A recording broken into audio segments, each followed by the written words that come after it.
ఎన్ని 7 సమస్యలు ఉన్నాయి ఏసయ్యా, తనకున్న సమస్యలు భారాన్ని తగ్గించేసేయనేసి మరి వచ్చాడు. చూద్దాం ఎన్ని సమస్యలు క్లియర్ చేయగలుగుతాడో తన ప్రార్థన బట్టి. ఓపెన్ చేయి. 1. ఓకే, వీడు చూడండి, వీడు కూడా ప్రార్థన చేస్తే ఒక సమస్య క్లియర్ చేస్తే రావాలి. ఇక్కడికి ఎక్కడికి వెళ్ళిపోతున్నావు? వాడి సమస్య తగ్గించవా?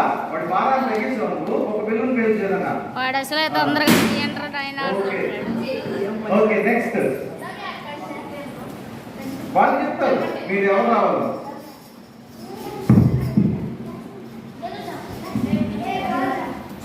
రావాలి త్వరగా, టైం అయిపోతుంది మీకే.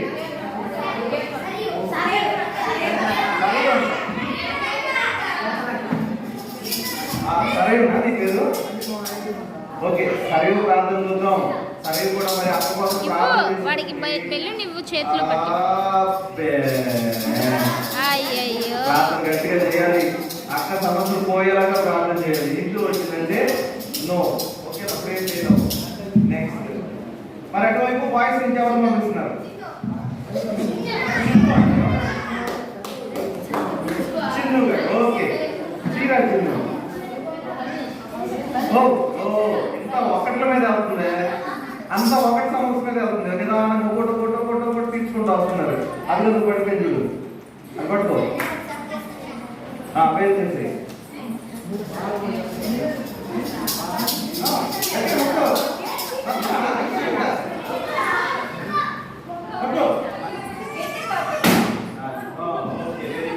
Next girls.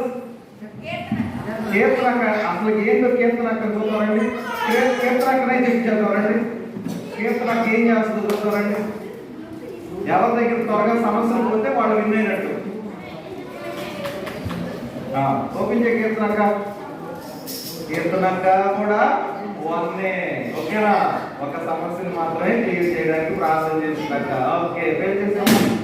ఓకే, ఒకటే. Okay, very good. So next voice నుంచి ఒకటి దాటి ముందుకు వెళ్ళట్లా మీ ప్రార్థన. అలెక్సా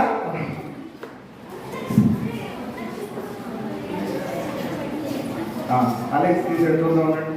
అడిగిపో అలెక్స్ అసలు చూడండి, వాడు ప్రార్థన చేసి వచ్చాడా చూడండి. వాడు సమస్యలు కూడా చేసాడు ప్రార్థన మీద. ఓకే, నెక్స్ట్ త్వరగా రమ్మని చెక్ చేయాలి. ఫ్రెండ్స్ కూడా చూద్దాం. రమ్మనండి. ఓకే, అక్క మేసి అక్క